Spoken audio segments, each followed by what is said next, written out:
Sacred Feminine Heroin, Part 2. So, in the first Sacred Feminine Heroin, one of the main points was that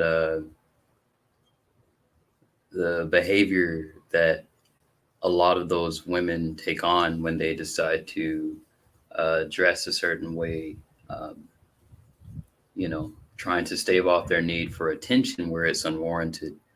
This and how that creates character um, that raises the vibration and makes that struggle, that inner struggle, at least in that archetype, it makes for a better person. So in Sacred Feminine Heroine 2, I just wanted to add on to that.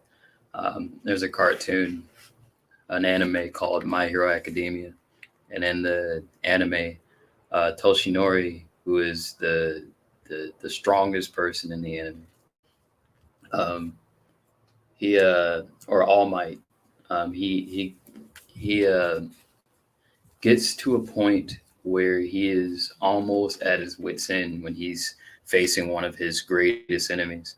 Um, and for men, this could be seen as well, I kind of took it as battling the hatred within himself, the aspects of himself that he needs to conquer. Uh, and this would be uh, all for one, uh, battling that deep, dark side of himself, because we're all battling ourselves. We're all battling facets of ourself in the outside world,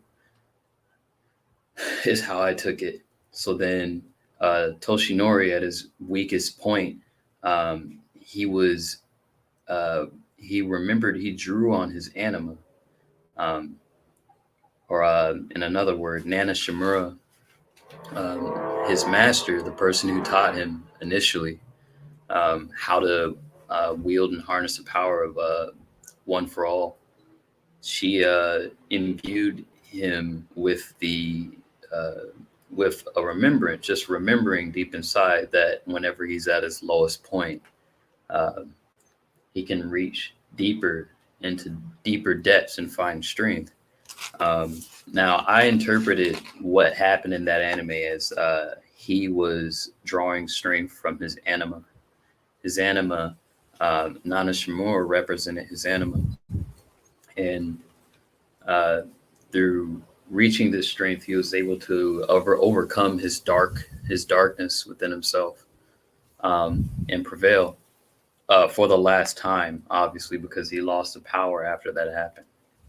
Um, so I actually believe that these type of people actually exist in life, and when I say these people, I'm saying these type of women will actually come in your life. It's I believe it's rare, but when it happens, I think that these individuals will imbue or give you some sort of, they will give you some energy or something. And I've noticed the characteristics of these individuals. They tend to be humble. They tend to be very empathic.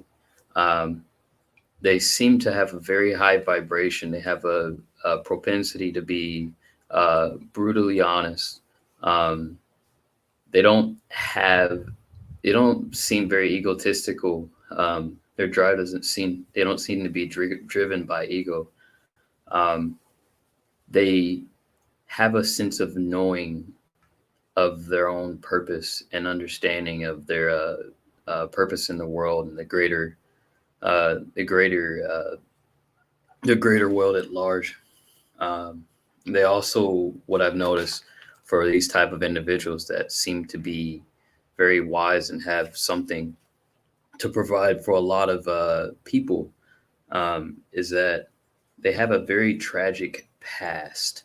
Um, the women who I've met who who embody this sacred heroine archetype, the Nana Shimura archetype, um, they their lives, their backstory is very tragic.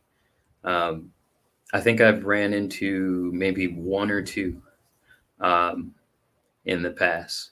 I have not run into this type of archetype very often, and I would I would say it's good that I ran into them because there were points in my past um, where I actually had a high degree of hatred um, for women, and saying that isn't easy because a lot of times women assume men hate them um, just because they're bad people, but I think partly it's because it's easy to hate a lot of the things that women do uh, and that they don't get called out on. Um, I guess that's another video for another time. But the cool thing about these individuals is that they're very non judgmental, they're very high vibration, they're very empathic, they're very humble, but they have a very tragic past. But I think that past ends up creating a character in them that is beyond measure. Now, I'm not saying they're perfect or that they should be worshipped or anything. Obviously, they're going to have their imperfections because we're human.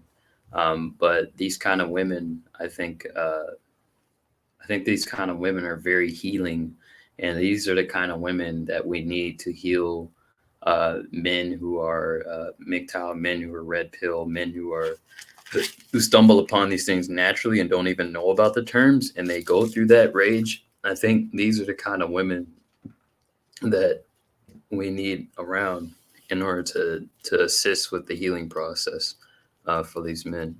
Because at the end of the day, most of them aren't mad at women; they're mad at themselves for not understanding things um, sooner.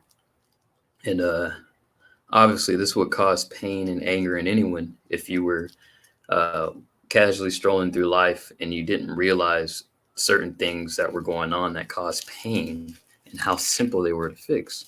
This would cause anger and hatred in anyone. Um, but yeah, the sacred feminine heroine is it's a very special archetype, and I really like this archetype. But for the sake of the second one, I would just say this is the Nana Shimura archetype,